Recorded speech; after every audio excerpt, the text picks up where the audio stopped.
নমস্কাৰ reel and ৰিডিমৰ আন এটি খণ্ডলৈ মই হাৰিত্ৰা হাজৰিকা সকলোকে স্বাগতম জনাইছোঁ। আজিও আমাৰ লগত উপস্থিত আছে অসমৰ এগৰাকী জনপ্ৰিয় কণ্ঠশিল্পী, যিগৰাকী কণ্ঠশিল্পীৰ কণ্ঠই মোৰ দৰে আপোনাৰ দৰে সংগীতপ্ৰিয় লোকসকলক দি গৈছে এটাৰ পিছত আনটো গীতৰ উপহাৰ।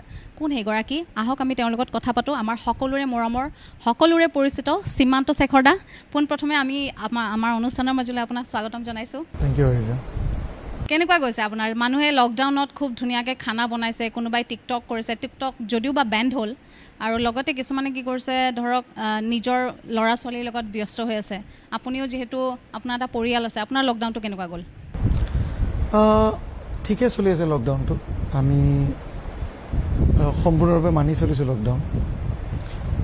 আৰু সকলোকে মোৰ ফালৰ পৰা আহ্বান জনাইছোঁ। লকডাউন এতিয়াতো অলমষ্ট শেষেই হৈ গ'ল, তথাপিতো ছ'চিয়েল ডিষ্টেঞ্চিং আৰু মাস্ক যাতে পৰিধান কৰে। আৰু তাতকৈ ডাঙৰ কথা এটা আছে, লকডাউনত এইটো নহয় যে আমি সদায় লকডাউনত সকলো সুখী হৈ আছে। বহুত মানুহৰ অৱস্থা কালি মই দেখিছোঁ, নিউজতে দেখিছোঁ, খুব দুখ লগা অৱস্থাটো কিছুমান পৰিয়ালৰ অৱস্থা হৈছে। এইখিনি সময়ত আমি সেই বস্তুটো কৰিব লাগিব, যিটো হৈছে নিজৰ চিন্তা কৰাৰ লগতে আমাৰ ওচৰ চুবুৰীয়া কোনোবাই নোখোৱাকৈ আছে নেকি, সেইটো চিন্তা কৰাটো আমাৰ কাৰণে খুব বেছি প্ৰয়োজনীয় আজিৰ তাৰিখত। গতিকে লকডাউনত মই সাধাৰণতে মই ক'ব নোখোজোঁ যে মই খুব এনজয় কৰিছোঁ। মোৰ সেইটো চিন্তাও মনত আছে যে যিখিনি মানুহ, যিখিনি আমাৰ ভাই ককাইসকল পৰিয়াল এই লকডাউনৰ ফলত বহুত অসুবিধা হৈছে, হয়তো দুবেলা দুমুঠি ভালকৈ খাবলৈও পোৱা নাই। তেখেতসকলৰ প্ৰতি আমাৰ দায়িত্বখিনি কৰি যাব লাগিব। মই মোৰ ফালৰ পৰা যিমান পাৰোঁ কৰি আছোঁ, আগলৈ কৰি থাকিম মোৰ সাধ্য অনুযায়ী যিমানখিনি কৰিব পাৰোঁ। আৰু মই আহ্বান জনাইছোঁ যিমানসকলে হয়তো মোৰ গান শুনে, মোক অকণমান হ'লেও ভাল পায়, তেখেতসকলে নিশ্চয় এই কথাটো অকণমান চিন্তা কৰিব। ঠিক কথা কৈছে আপুনি সীমান্ত দা। যিহেতু ভূপেন দাই কৈ গৈছিলে যে মানুহে মানুহৰ বাবে, আৰু সেই কথাটো ক'ৰবাত নহয় ক'ৰবাত যেন দোহাৰিছে এতিয়া বৰ্তমান অসমবাসীয়ে। কাৰণ অসমত এতিয়া এক প্ৰকাৰ ত্ৰাসৰ সৃষ্টি কৰিছে কৰোণা ভাইৰাছে, আৰু তাৰ মাজতে যদি আমি আমাৰ কোনোবা এগৰাকী ফেমিলিক যদি আমি নাচাওঁ, তেতিয়াহ'লে অবভিয়াছলি এই দুৰ্যোগৰ পৰাতো আমি মুক্তি পাব নোৱাৰোঁ। গতিকে ভাল লাগিছে আপোনাৰ কথাখিনিয়ে। মই ভাবোঁ অসমবাসীৰ মাজতো এটা খুব ধুনীয়া এটা বাৰ্তা এটা প্ৰেৰণ কৰিব। আৰু এতিয়া আৰু আমি লকডাউন যিহেতু শিথিল হ'ল, গতিকে যিহেতু আপুনি আছে আমাৰ মাজত, গতিকে পোনপ্ৰথমে আপোনাৰ যিহেতু তৰা দৈটো খুব হিট ছং আছিলে, আৰু যিটো গীতৰ জৰিয়তে আপোনাৰ অসমবাসীয়ে চিনি পাইছিলে, সেই গীতটোৰ ক্ষেত্ৰত আপুনি কি ক'ব? কাৰণ কি সেইটো আপোনাৰ প্ৰথমটো গীত, যিটো গীতে ধৰক অসমত মানে তোলপাৰ লগাই দিছিলে। কি ক'ব এতিয়া? মই নাজানো তোলপাৰ লগাইছিল নাই। সেইটো গানটো মানস দাই লিখিছিলে, মানস ৰবিনে। সেই গানটো মই প্ৰথম যেতিয়া মানস দাই লিখি মোৰ ওচৰলৈ আহে, এনেকৈ শুই আছিলোঁ মানে ৰাতিপুৱাই 7টামান বজাত মানস দা আহিছে, নিজৰ ৰুমৰ পৰা উঠি আহিছে। আমি একেটা জেগাতে আছিলোঁ আগতে। আহি মোক কৈছে, হেৰি এইটো গান হিট। মই টোপনিটো মেলি চকুটো মেলি চাইছোঁ, কোনটো গান? মানস দাই গানটো গাই আছে মানে। মই চিৰিয়াছলি আজি অন কেমেৰা কৈছোঁ, মোৰ মানে গানটো শুনি পেলাই অকণমানো লগা নাই যে গানটো পপুলাৰ হ'ব। মানস দাই কি লিখিছে আপুনি এইটো? মানস দাই কৈছে, তই বলিয়া নেকি, তই নাজানো নেকি? মই কৈছোঁ নাই, মই কৈছোঁ গানটো নচলে। মানস দাই খুব হাঁহিলে, হাঁহি পেলাই ওলাই গুচি গ'ল। এণ্ড সেইটো পিছত ৰং প্ৰুভ হৈছিলে যে হয়, গানটো খুব জনপ্ৰিয় হৈছিলে। আৰু সেইটো কাৰণে অসমীয়া শ্ৰোতাৰ ওচৰত মই সদায় চিৰকৃতজ্ঞ যে মোৰ গান শুনিছে তেখেতসকলে। আচল কথাটো হৈছে কি, গানটো গাব পাৰোঁ বা গান বনাব পাৰোঁ, সেইটো খুব ডাঙৰ কথা নহয়, কিন্তু শ্ৰোতাই যদি শুনে সেইটো বহুত ডাঙৰ কথা। গানটো সকলোৱে বনাই দিব, মইতো কিমান গান বনাই দিব পাৰিম, কিন্তু যদি শ্ৰোতাই নুশুনে গানটো, তেতিয়াহ'লে সেই গানটোৰ মানে গানটোৰ অৰ্থহীন হৈ পৰে। গতিকে সদায় গান বনোৱাৰ ক্ষেত্ৰত পুৰস্কাৰটো সদায় শ্ৰোতাৰ পৰাই আহে। যদি শ্ৰোতাই শুনিছে, তেতিয়াহ'লে ভাবোঁ যে মোৰ কষ্টখিনি সফল হৈছে। যিটো গীত আছিলে তৰাদৈ, সেই গীতটো খুব জনপ্ৰিয় হৈছিলে, যিহেতু ময়ো শুনিছোঁ সেই গীতটো। লগতে এইটো কথা হয়ো বাৰু, দৰ্শকে আঁকোৱালি লোৱাটো বহুত ডাঙৰ বস্তু, বহুত ডাঙৰ বস্তু। আৰু সেইবিলাক বস্তুৱে সদায় আমাৰ সংগীত শিল্পীবোৰক সদায় অনুপ্ৰাণিত কৰে, কাৰণ কি তেওঁলোকে যেতিয়া সঁহাৰি দিয়ে তেতিয়াহে আচলতে শিল্পীসকল আগুৱাই যাব পাৰে। কাৰণ কি আপোনালোকে কিমানটো কষ্ট কৰে সেইটো অসমবাসীয়ে দেখে। গতিকে আজি যিহেতু আপুনি আছে আমাৰ মাজত, আজি সীমান্ত দাৰ লগত খুব এটা বেছিকৈ আমি সীমান্ত দাক ৰিকুৱেষ্ট কৰিব নোৱাৰোঁ গাবলৈ, কাৰণ কি তেওঁৰ মাতটো খুব এটা ঠিক নহয়। তথাপি যিহেতু তৰাদৈ গীতটো আপোনাৰ প্ৰথমটো গীত আছিলে, গতিকে এফাকি আমাৰ দৰ্শকৰ বাবে এফাকি গাই দিলেও হ'ব। মোৰ ভইচ খুব ডাউন হৈ আছে, এনিও মই ট্ৰাই কৰিম। চাকৰি নকৰোঁ, বিজনেছ কৰিম মই, হ'বনে নহ'ব, মোক লাগে মাথো সঁচা হৃদয়খন, মোক লাগে মাথো সঁচা হৃদয়খন, তাতে জিৰণি ল'বলৈ তৰাদৈ, তৰাদৈ, তৰাদৈ, তৰাদৈ। গীতটো আচলতে আপোনাৰ খুবেই ধুনীয়া। তৰাদৈ গীতটো আমি তেতিয়া কেছেটৰ যুগ আছিলে, আমি কেছেটত শুনিছোঁ, ইউটিউবত শুনিছোঁ, আজি লাইভ শুনিছোঁ, আপোনালোকেও লাইভ শুনিছে। কিন্তু এইখিনিতে এটা কথা মই দৰ্শকসকলক ক'বলৈ পাই আচলতে মই ভাল পাম যে সীমান্ত শেখৰক কিন্তু সকলোৱে জানে যে তেওঁ এগৰাকী কণ্ঠশিল্পী, কিন্তু ইয়াৰ উপৰিও তেওঁৰ আৰু এটা কলা আছে যিটো অসমবাসী আচলতে নাজানে। কি হয় সেই কলাটো আপুনিয়ে কৈ দিয়ক। একো কলা নহয়, মোৰ পঢ়া পাতিৰ কথা কৈছে। মই বেচেলৰ ফাৰ্মাচী কৰিছিলোঁ ডিব্ৰুগড় বিশ্ববিদ্যালয়ৰ পৰা। তাতে পঢ়াতকৈ বেছি গানেই গালোঁ মই। আৰু মোৰ এণ্টায়াৰ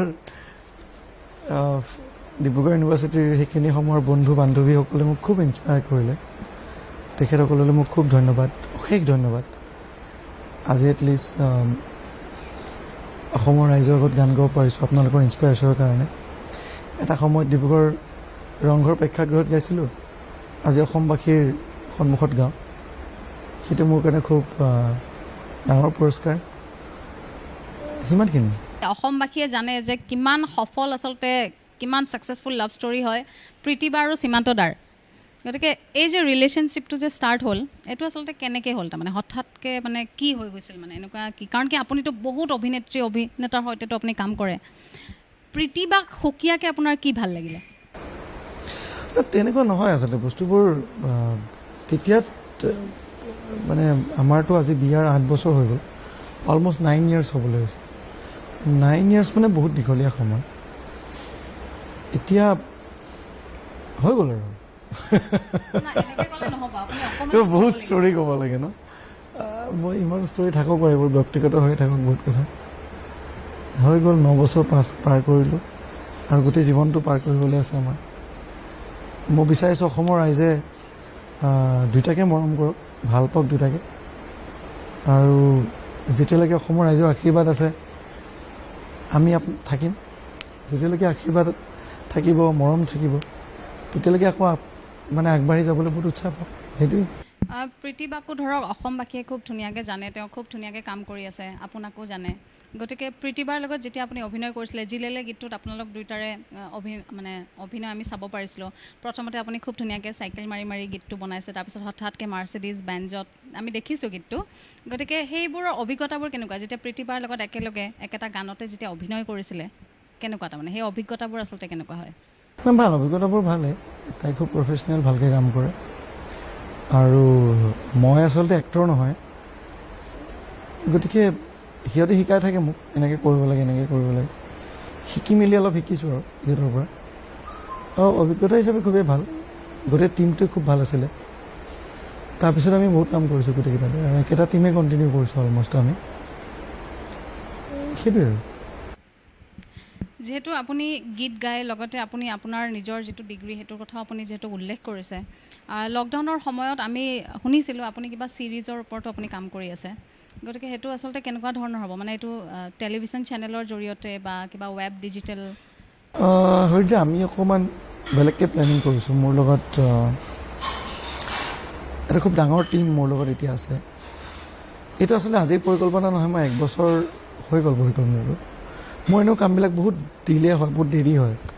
সেইকাৰণে গানটো মোৰ ৰিলিজ কৰোঁতে বহুত সময় লাগে। কেতিয়াবা বনাই থোৱা গান কেতিয়াবা ৰিলিজ কৰোঁ, সেইটো বাৰু মোৰ দুখ, মই কেতিয়াও নিজৰ হেৰি বুলি নকওঁ, দুখ হয় এইটো। এতিয়া এই প্ৰজেক্টটো আমি 1.5 বছৰ আগৰ পৰা কৰি আছোঁ। এইটো খুব ডাঙৰ প্ৰজেক্ট এটা। এই লকডাউনৰ সময়খিনিত কি হৈছে আমাৰ কাৰণে, কি হৈছে, আমি এটা ভেকুৱাম এটা ক্ৰিয়েট হৈছে। মানে বেলেগ কামবিলাক বন্ধ হৈ যায়, বিহু ফাংচনটো বন্ধ হৈ গ'ল, গতিকে মোৰ হাতত এটা ভেকুৱাম আহি গ'ল, এটা সময় আহি গ'ল চিন্তা কৰিবৰ কাৰণে। আৰু সেই সময়খিনিক মই নাজানো মই সদব্যৱহাৰ কৰিব পাৰিছোঁ নাই, বাট ভাবিছোঁ যে মই এই সময়খিনি মই এটলিষ্ট 1 বছৰ আগুৱাই গ'লোঁ চিন্তাত। গোটেই প্লেনিংটো ৰেডি কৰিলোঁ, টেকনিকেল প্লেনিংছখিনি হৈ গ'ল। শ্বুটিংটো হোৱা কথা আছিলে যোৱা মাহৰ 20 তাৰিখে, কিন্তু মই নিজে ইমান এটা কমফৰ্টেবল নাছিলোঁ। চ' মই ডাইৰেক্টৰক ক'লোঁ, অলৰেডি চব টেকনিচিয়ানছ ঠিক হৈ গ'ল, পে'মেণ্ট প্ৰচেছ হৈ গ'ল, শ্বুটিং স্ক্ৰিপ্ট আহি গ'ল হাতত, যিটো ফাৰ্ষ্ট টেকনিকেল শ্বুট বুলি কওঁ। আমি এটা টেকনিকেল কৰিছোঁ, টেকনিকেল মানে প্ৰথমতে গোটেই টিমটো টেকনিকেলি ৰেডি কৰি ল'ম, তাৰপিছত আমি ছিৰিজটো যাম, because it's a big series, গতিকে বহুত পইচা ইনভেষ্টমেণ্ট আছে। মই নিজেও ইনভেষ্ট কৰিছোঁ, মোৰ ফ্ৰেণ্ড এজন আছে, আমি দুটাই লগ লাগি পেলাই কৰিছোঁ গোটেইটো। It's quite a big series, ঘৰৰ ওচৰত ইনভেষ্টমেণ্ট হ'ব পাৰে হয়তো, এতিয়ালৈকে হোৱা নাই কনফাৰ্ম। কিন্তু কৰোণাৰ সেই অৱস্থাটোত মানে শ্বুট কৰিবলৈ মোক খুব টান পালে। মই ভাবিলোঁ কি এইটো নিজৰ কাৰণেও অপকাৰ হ'ব আৰু সমাজখনৰ প্ৰতি আমি এটা ভাল মেছেজ নিদিম, কাৰণ মই নিবিচাৰোঁ যে যিখিনি সময়ত গোটেই আমি চবেই যুঁজি আছোঁ সেইখিনি সময়ত শ্বুটিং কৰাটো খুব সমীচীন হ'ব বুলি। তো মই চবকে ৰিকুৱেষ্ট কৰিলোঁ যে আমি শ্বুটিংটো পষ্টপন কৰিব পাৰোঁ নেকি। যদিও মই প্ৰডিউচাৰ, মোৰতো সিমানখিনি ৰাইট নাথাকে যে মই নিজে কৈ দিম আজি বা বন্ধ কালিৰ পৰা খোলা, ন, ইটছ নট লাইক ডেট। তো ডাইৰেক্টৰ খুব হাঁহিলে, কৈছে কি কৰোঁ এতিয়া কোৱা তুমি, কৈছে নে আপুনি ডিচাইড কৰক, কৈছে তুমি প্ৰডিউচাৰ তুমি ডিচাইড কৰিবা। মই প্ৰডিউচাৰ, মই ডিচাইড কৰিব নোৱাৰোঁ, ইউ ডিচাইড। কৈছে মঞ্জিত দা আছিলে, মঞ্জিত দা ডাইৰেক্টৰ, মঞ্জিত শৰ্মা। মঞ্জিত দাই ক'লে ঠিক আছে হ'ব। মই সুধিলোঁ কি মানুহবিলাকে বেয়া পাব নেকি, কাৰণ আমিতো অলৰেডি শ্বুটিঙৰ ডেট দি থৈ দিছিলোঁ, এবাৰ অলৰেডি টেকনিকেল কাৰণত পষ্টপন কৰিছোঁ, এইবাৰ আকৌ সেইটো কাৰণে পষ্টপন কৰিছোঁ, একো নাই বেয়া নাপায়, কণ্ডিশ্যনবোৰতো বুজি পায়। তেতিয়াৰ পৰা আমি ৰিস্কেডিউল কৰিবই পৰা নাই শ্বুটটো, আৰু চব ৰেডি হৈ আছে। এতিয়া ৰিস্কেডিউল কৰিলে ফাৰ্ষ্ট টেকনিকেলটো অভাৰ হোৱাৰ পিছত নেক্সট আমি ছিৰিজটোত যাব পাৰিম। আৰু এতিয়া নেক্সট শ্বুটিং আপোনালোকৰ ডেট এতিয়ালৈকে মানে ফিক্স হোৱা নাই? একদম কৰিব পৰা নাই ফিক্স। এতিয়া হোপফুলি আমি এইকেইদিনৰ ভিতৰত কিবা এটা ডিচিশ্যন ল'ম, সেইটো কাৰণে we are trying on date. আমি এতিয়াও ট্ৰাই কৰি আছোঁ বস্তুটো। এইটো লাহেকৈ উপলব্ধ হ'ব আৰু হা, উপলব্ধটোৰ বিষয়ে এতিয়া ক'ব নোৱাৰোঁ। প্ৰথমতে প্ৰডাক্টটো আমি ৰেডি কৰি লওঁ, তাৰপিছত গম পাম। যদি ভগৱানে ঠিকে থাকে ৰাখে, ক'ব নোৱাৰি আজিকালি। নিশ্চয় ভাল হওক আপোনাৰ। আৰু আমি দেখিছোঁ আপুনি খুব ধুনীয়া আপুনি ষ্টেজ শ্ব' কৰিছে আগতে, বহুত ভাল আপোনাৰ মঞ্চত আমি আপোনাৰ কণ্ঠৰ যি গীত, খুব ধুনীয়া গীত, যিবিলাকে মানুহৰ মনত সদায় এটা ভাল ভাৱধাৰাৰ যিবোৰ সৃষ্টি কৰে। গতিকে যেতিয়া আপুনি ষ্টেজ শ্ব'বোৰ যেতিয়া আপুনি কৰি থাকে, তাত এনেকুৱা কেতিয়াবা অভিজ্ঞতা হৈছে নেকি, ধৰক আটাইতকৈ বেছি বেয়া কিবা এটা অভিজ্ঞতা বা একদম ভাল কিবা এটা অভিজ্ঞতা, তেনেকুৱাকৈ আপুনি দুটা পাৰ্টিকুলাৰ অভিজ্ঞতাৰ কথা আমাৰ ওচৰত ক'ব নেকি? তুমি যেতিয়া ষ্টেজ কৰিবা, ষ্টেজত তিতা মিঠা বহুত অভিজ্ঞতা থাকে। সেই সময়ৰ তিতা অভিজ্ঞতাখিনি পিছত খুব মিঠা হয়গৈ, মনত পৰি খুব হাঁহি উঠে যে মোৰ লগত এনেকুৱা হৈছিলে।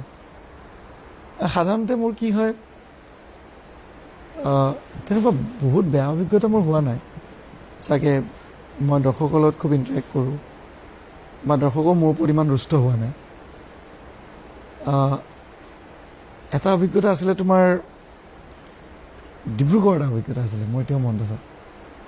সেইটো মানে মই প্ৰথম গান গোৱা আৰম্ভ কৰিছোঁ। দাদা এজন আছিলে, সি মানে আমাক, মই এতিয়া হোষ্টেলত থাকোঁ, ক'লে যে আমাৰ গাঁৱত এখন বিহু পাতিছে, তই আহি পেলাই গান গাব লাগিব দাদা। তেতিয়া মই গান চান গালে পইচা পাতি নিদিয়ে দেই, যিয়ে মাতে ভালকৈ এসাঁজ খুৱাই দিব লাগে। হোষ্টেলত থকা ল'ৰা, এসাঁজ খালেই হৈ গ'ল, আৰু আধা ঘণ্টা 1 ঘণ্টা গান গাই দিম। আৰু মোৰ লগত কি হয়, মোৰ গোটেই যিমানবোৰ মোৰ হোষ্টেলৰ ল'ৰা থাকে তাৰ 20-25টা উঠি যায়। আৰু মানে হোষ্টেলত খাবলৈতো একো নাথাকে। তাৰপিছত আমাৰ চুক্তি হ'ল কি, ঠিক আছে সীমান্তই আধা ঘণ্টা গান গাব, আমাৰ 20টা ল'ৰা যাব, ধুনীয়াকৈ গাহৰি মাংসৰে ভাত খুৱাব লাগিব। কি কৈছে অ'কে ডান, আহি যাবি। গাহৰি মাংস ৰেডি হৈ থাকে আমাৰ তাত। তেতিয়া সেই ডিব্ৰুগড় এতিয়াও চলে গাড়ীবোৰ, মই দেখোঁ। বিক্ৰম এখন আছে নহয়, বিক্ৰমখন চলিছে। আৰু বিক্ৰমত উঠি আমি প্ৰায় 2খন বিক্ৰম গৈছিলে, 8-10জন ল'ৰা আৰামছে গৈছোঁ আমি। বহুত বছৰ আগৰ ঘটনা দেই এইটো। বৰষুণ দি আছে, বৰষুণ বিৰাট একদম। এটা অডিটৰিয়ামত হৈছিলে গোটেই ফাংচনখন। গ'লোঁ, যোৱাৰ লগে লগে সি আহিলে, কমিটিৰ বেলেগ মানুহবিলাক কৈছে মাতিছে, অঁ আহি বহক, বহিব দিছে। তাৰপিছত আমাক গান গাবলৈ নেমাতে, ৰখি আছোঁ। ইফালে ভোকো লাগিছে, সন্ধিয়াই গৈছোঁ 7টামান বজাতে। ফাংচন কিন্তু আৰম্ভ হৈ গৈছে, 8টা 9টাতে ফাংচন আৰম্ভ হৈ গ'ল। 11টা বাজিলে, 12টা বাজিলে, 1টা বাজিলে, 2টা বাজিলে নিশা। তাৰপিছত ভোক লাগিছে আৰু থাকিব পৰা নাই আৰু গান গাবও মাতা নাই। মোৰ লগৰকেইটা মানে উচপিচ কৰি আছে আৰু উঠি তাক ক'লে যে ভাতটো দি দে, আমি ভাতটো খাই লওঁ, তাৰপিছত সীমান্ত গান গাই থাকিব। কৈছে নাই, তাতো প্ৰথমতে গাই ল'বি, চব ৰেডি হৈ আছে। আমি বোলো ঠিক আছে। গান গাবলৈ মাতিলে, 3টা 2:30 বজাত মাতিলে। আধা ঘণ্টামান গান গাইছে, ৰাইজে খুব ভাল পালে। 1 ঘণ্টামান গান গালে, মোৰো বিৰাট ভাল লাগিলে গান গাই। নামি অহাৰ পিছততো তাক বিচাৰি নাপাওঁ, সি ফুটি দিলে ক'ৰবাত। আৰু সি নাইকিয়া যেতিয়া হৈ গ'ল, আমাক ভাত কোনে খুৱাব? কমিটি কাকো আমি চিনি নাপাওঁ, সুধিবলৈ আমাৰ লাজ লাগিছে চবকে। বাকী কমিটি মানুহবিলাকেনো কেনেকৈ গম পাব আমি যে ভাত খোৱা নাই? তেখেতসকলেতো গম নাপায়। মানুহ সৰহকে গৈছে, মানুহ আছোঁ আমি 20টা। লাষ্টত ইফালে গোটেইকেইটাই চাই পেলাই গুচি আহিলোঁ হোষ্টেললৈকে। হোষ্টেল পাওঁতে ৰাতিপুৱা 5টামান বাজিলে। 5টা বজাৰ পৰা একো খাবলৈ নাই, আৰু টোপনি অহা নাই। ৰাতিপুৱা 8টা বজাত আমাৰ ব্ৰেকফাষ্ট দিয়ে। তেতিয়ালৈকে গোটেইকেইটা জাগি আছিলোঁ, কোনো হোৱা নাই, মানে ইমান ভোক লাগিছে গোটেইকেইটা। আমাৰ এতিয়াও মনত আছে ঘটনাটো, খুব ইণ্টাৰেষ্টিং আছিলে ঘটনাটো। তেতিয়া আৰু কলেজীয়া জীৱনৰ কথা আৰু এইবোৰ। সেই নিশাটো তাৰমানে আপোনালোকৰ ভাত খোৱা নহ'লে, মানুহটোৱে যিহেতু নাই, সি নাইকিয়া হৈ গ'ল। তাৰপিছতো আমি তাক 2-3 মাহ বিচাৰি পোৱা নাছিলোঁ। ভাতৰ ভয়তে পলাই গ'ল। বাৰু যিয়ে নহওক, যিহেতু তেনেকুৱা এটা সময়ত আপুনি অসমবাসীৰ ওচৰত হয়তো আপুনি তেতিয়ালৈকে চিনাকি হোৱাই নাই, তেতিয়া যিবোৰ গীত পৰিৱেশন কৰিছিলে, তেতিয়া বেছিকেলি যিহেতু জুবিন দা, পাপন দা, আপুনি কাৰ গীতবোৰ গাইছিলে আচলতে? সেইখিনি সময়ত জুবিন দাৰ গানবোৰে মেক্সিমাম গাইছিলোঁ। চাৰু গোহাঁইৰ গান গাইছিলোঁ, চাৰু গোহাঁইদেৱৰ গান গাইছিলোঁ, জ্যোতি সংগীত গাইছিলোঁ, ৰাভা সংগীত গাইছিলোঁ। মেক্সিমাম জুবিন দাৰ গান গাইছিলোঁ, মেক্সিমাম। জুবিন দাৰ গীতবোৰতো বাৰু জুবিন দাৰ গীতবোৰ আমি শুনি থাকোঁ। জুবিন দাৰ কণ্ঠটো সকলোৱে চিনি পায়, যেনেকৈ আপোনাক চিনি পায়। গতিকে আজি জুবিন দাৰ গীত এটা আপোনাৰ কণ্ঠত এফাকি শুনিম। অঁ, এইটো গানটো জুবিন দাৰ গোটেইকেইটা গান মই ভালেই পাওঁ। আমি চাহ খাই লওঁ ন? অন কেমেৰা চাহ খাব পাৰিনে? অন কেমেৰা পাৰি খাব। দি দিয়া। জুবিন দাৰ এই গানটো গাই দিছোঁ, মই খুব ভাল পাওঁ এই গানটো। মোৰ ভইচটো বহি আছে যে। জ্বলি উঠা জুই হৈ জ্বলোৱা মোৰ কামনা, ফুলি ৰোৱা ফুল হৈ বয়া বাসনা, উৱলি হৈ চেতনা, ফুলক হাঁহিৰ ফুলনি, উৱলি হৈ চেতনা, জলক প্ৰেমৰ অগনি, জ্বলি উঠা জুই হৈ জ্বলোৱা মোৰ কামনা, ফুলি ৰোৱা ফুল হৈ বয়া বাসনা।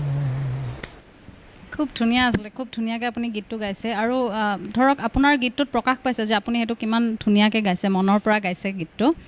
আৰু হয়তো অসমবাসীয়ে নাজানে যে আপুনি যে নামনিৰ ল'ৰা। আমাৰ উজনি অসমৰ বহুকেইগৰাকী কণ্ঠশিল্পী আছে, আপুনি নামনিৰ হয়। মেক্সিমাম নামনি অসমৰ মানুহবিলাকৰ কি হয়, একচেণ্টৰ প্ৰব্লেম কিছুমান হয়, যিবিলাকত ধৰা পৰে, কিন্তু আপোনাৰ গম নাপায় সেই বস্তুটো।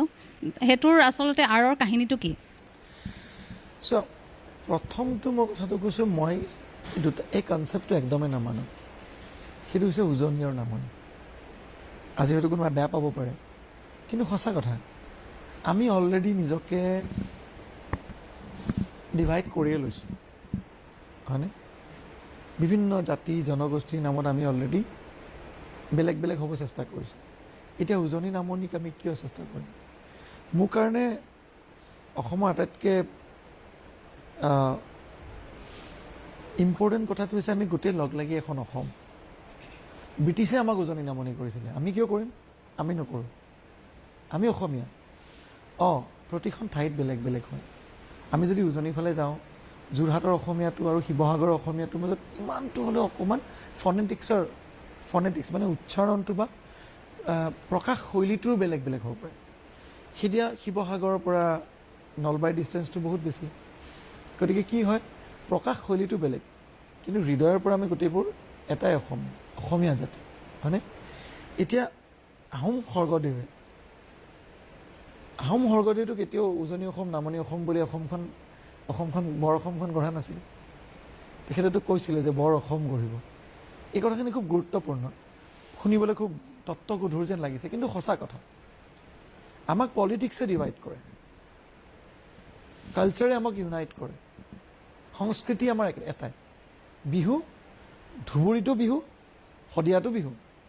বিহু কোনোবা এটা নামনি বিহু উজনি বিহু হ'ব পাৰে নেকি? কেতিয়াও নোৱাৰে, হয় নহয়?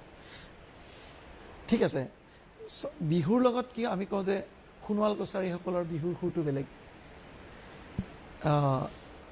মিচিংসকলৰ অনিদমটো অকণমান বেলেগ, গোৱালপাৰা বিহু নাচনীজনীয়ে বিহু নাচনৰ ঠাকটো অকণমান বেলেগ। সেইটো কিন্তু ডিফাৰেণ্ট নহয়। একেটা বস্তুৰে দুটা বেলেগ বেলেগ প্ৰকাশ শৈলী। গতিকে মই প্ৰথমতে কৈছোঁ যে অসমবাসী ৰাইজ, আমাৰ মনৰ পৰা যিটো অসমৰ উজনি আৰু নামনি কনচেপ্টটো পূৰা বাদ দিব লাগিব। আমি লগ লাগি গোটেইখন অসম। আৰু আমাৰ মাজত কোনোবাই যদি কয় মই আহোম, তেতিয়াহ'লে ময়ো আহোম। কোনোবাই যদি কয় মই কছাৰী, ময়ো কছাৰী। কোনোবাই যদি কয় মই মিচিং, ময়ো মিচিং। আমি সমানেই গৌৰৱান্বিত, এটা জাতিলৈ আমি সমানেই গৌৰৱান্বিত। মই সেইটোৱে বিচাৰিছোঁ। আমি আচলতে নিজৰ সংস্কৃতিটো জীয়াই ৰখাটোৱে আচলতে আমাৰ গুৰু দায়িত্ব বুলি ময়ো ভাবোঁ। আৰু মই আচলতে আপোনাৰ পৰা এই প্ৰশ্নটোৰ উত্তৰটো এইকাৰণে বিচাৰিছিলোঁ, কাৰণ কি নামনি অসমৰ যিহেতু উজনি নামনি বুলি সকলোৱে কয়, সেই উদ্দেশ্যে মই কথাটো কৈছোঁ। আমাৰ কি হয়, একচেণ্টৰ কিছুমান অসুবিধা হয়, আৰু একচেণ্টৰ অসুবিধাৰ কাৰণে কি হয়, ধৰক কিছুমান ক্ষেত্ৰত সেইবোৰ প্ৰকাশ হয় আমাৰ। তেতিয়া কেতিয়াবা এনেকুৱা হৈছে নেকি, ধৰক আপুনি যেতিয়া কথা পাতি আছে, আপোনাক কোনোবাই কৈছে নেকি, তোমাৰ কথাটোত গম পোৱা গৈছে মানে তুমি নামনিৰ বুলি? লোৱাৰ আছামৰ এটা একচেণ্ট। মই ভাষাটো শিকিবলৈ খুব ট্ৰাই কৰোঁ। মোৰ মাতৃভাষাটো অসমীয়া, আৰু মই যেনেকৈ ডাঙৰ হৈছোঁ, মোৰতো কামৰূপীয়া। গতিকে যেতিয়া মই দুটা ফনেটিক্সত প্ৰকাশ শৈলীত মই কথা পাতোঁ, চাগে মোক গম নাপাব পাৰে, কিয়নো মই ভালকৈ আয়ত্ব কৰিব চেষ্টা কৰিছোঁ। দুটা প্ৰকাশ শৈলী মোৰ যাতে শুদ্ধ হয়, সেইটো মই চেষ্টা কৰিছোঁ। কোনটো কিন্তু অশুদ্ধ নহয়, দুয়োটাই শুদ্ধ। নিজৰ ঠাইত দুটা শুদ্ধ, দুটা চেষ্টা কৰিছোঁ মই। সেইকাৰণে সেইটো মোক ধৰিব নোৱাৰে। কথা কওঁতে মোৰ ফনেটিক্সটো হয়তো তেনেকুৱা নহয়, কিন্তু মোক যদি আপুনি নলবাৰী টাউনত থিয় কৰাই দিয়ে আৰু নলবৰীয়া যিটো লেংগুৱেজ নহয়, ফনেটিক্স প্ৰকাশ শৈলীত যদি কথা পাতিব দিয়ে, তেতিয়াও মই সিমান শুদ্ধকৈ কথা পাতিম যিমান শুদ্ধ সেই প্ৰকাশ শৈলীটো।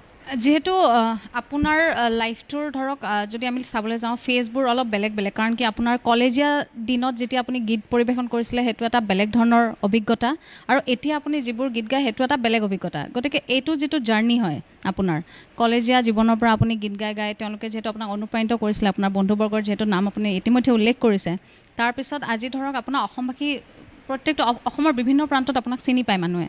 গতিকে এই যে জাৰ্ণিটো, প্ৰথমতে কলেজীয়া জীৱনত গীত গোৱা আৰু এতিয়াৰ জীৱনত গীত গোৱাৰ মাজত সেই যিটো ডিফাৰেঞ্চ, সেই ডিফাৰেঞ্চটো অকণমান বুজাই দিব নেকি? কেনেকুৱা লাগে তাৰমানে এতিয়া? এটা খুব ধুনীয়া কথা এটা সুধিছা। সেইটো হৈছে সময়ৰ গতিবেগ।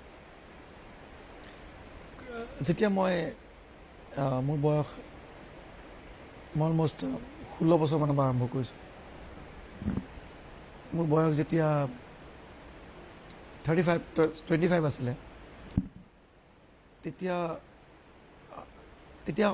অসমৰ পৰিস্থিতিটো আছিলে চিঠি, ডাকোৱাল, যেনেকৈ মোৰ পখিলা গানটো আছিলে ডাকুৱাল গৈ পালেনে মোৰেনো বাতৰিলৈ ভকুৱা সূতাৰ গামোচা লগাইছানে নাই সান্দ চিৰা খুন্দিবা বিহু যাম ছুটীলৈ দেহি ঐ এই কথাখিনি আমি লক্ষ্য কৰিব লাগিব সান্দ চিৰা পকোৱা সূতাৰ গামোচা তাতকৈ ডাঙৰ কথা ডাকুৱাল আৰু চিঠি সেইখিনি সময়ত ডাকুৱাল আৰু চিঠি আছিলে সেইখিনি আমি তাৰ কাৰণে গান গাইছিলোঁ সময় সলনি হ'ল ডাকুৱাল নেদেখা হ'লোঁ চিঠি নিলিখা হ'লোঁ কি কৰিলোঁ হোৱাটছএপ কৰা হ'লোঁ ফেচবুক কৰা হ'লোঁ হয়নে এতিয়া যদি মই ডাকুৱালৰ ওপৰত গান লিখোঁ ৰিয়েলিষ্টিকটো নহয় গতিকে মোৰ গানৰ টেষ্টটো মই চেঞ্জ কৰিব লাগিব যিহেতু দৰ্শকে এইটো বুজি নাপাব আজিৰ দৰ্শকখিনিয়ে বুজি নাপাব গতিকে মই কি লিখিব লগা হ'ল মই লিখিব লগা হ'ল তোমাৰ ভাগৰ মৰমখিনি হোৱাটছএপতে বধাই দিয়া বিউটি বেটাৰা তোমাৰ ডাৰ্লিং ইউ চেণ্ড মি লেটাৰ এতিয়া দুটা গানৰ মাজত আকাশ আৰু পাতালৰ ডিফাৰেঞ্চ আছে কিন্তু আটাইতকৈ ডিফাৰেঞ্চ কোনটো আছে সময়ৰ ডিফাৰেঞ্চ গতিকে মই ভাবিছোঁ যে মই উইথ এক্সাম্পল তোমাক বুজাব পাৰিছোঁ যে ডিফাৰেঞ্চটো কি আৰু অহাকাইলৈ যদি কোনোবা দিনা ভাৰ্চুৱেল ৰিয়েলিটি হয় তেতিয়ালৈকে মই বুঢ়া হৈ যাম ভাৰ্চুৱেল ৰিয়েলিটি মানে you don't have any Facebook তোমাৰ মোবাইল ফোনো নাই তুমি হাতখন নেকি দি দিছা কাৰোবাৰ লগত কথা পাতিব বিচাৰিছা অকল ৰিং এটা পিন্ধি আছা ধৰি ল'লে ইটছ এ ভাৰ্চুৱেল ৰিয়েলিটি তুমি মোৰ ইণ্টাৰভিউ আজি সন্মুখত বহি লৈ আছা এদিন তুমি হয়তো আজিৰ পৰা 10-15 বছৰ পিছত ক'বা শ্ৰীমন্ত দা মই আপোনাৰ ইণ্টাৰভিউ এটা ল'ব বিচাৰিছোঁ ভাৰ্চুৱেল ৰিয়েলিটিত আপুনি ঘৰত থাকিব মই ইয়াৰ পৰা ল'ম মই তোমাক এনেকৈ দেখি পাই থাকিম কিন্তু তুমি নহয় তুমি অফিচত মোক এনেকৈ দেখি পাবা যে মই নহয় তেতিয়া গানবোৰ আৰু বেলেগ নহ'ব জানো গতিকে these are the changes and the demand of time সময়ৰ আহ্বান ভাল লাগিল আপোনাৰ লগত কথা পাতি আৰু যিহেতু আমাৰ সময় হৈ আহিছে গতিকে একেবাৰে শেষত মই আপোনাৰ পৰা আৰু এটা কথা জানিব বিচাৰিম যে আপুনি আৰু কিবা নতুন পৰিকল্পনা কৰি আছে নেকি মানে সংগীতৰ ক্ষেত্ৰত আৰু কিবা নতুন তেনেকুৱা গান যিটো গীত আপুনি অসমবাসীলৈ উপহাৰ হিচাপে দিব অতি সোনকালে সংগীতৰ ক্ষেত্ৰত মই দুটা গান কৰি থৈ দিছোঁ কিন্তু মই ৰিলিজ কৰা নাই কিয়নো মোৰ এইখিনি সময়ত খুব বেছি ব্যস্ততা চলি আছে মোৰ ছিৰিজটো লৈ পেলাই মই যেনেকৈ নহ'লেও এইটো আনিব লাগে আৰু মই নাজানো মই ছাকচেছফুল হ'ম নহ'ম যদি অসমবাসী ৰাইজৰ আশীৰ্বাদ মোৰ ওপৰত থাকে তেতিয়াহ'লে হয়তো মোৰ বহুত সহজ হৈ যাব কামটো কৰিবলৈ কিন্তু নতুন পৰিকল্পনা বুলি মোৰ হাতত সেই ছিৰিজটোৱে আছে সেইটোৱে আৰু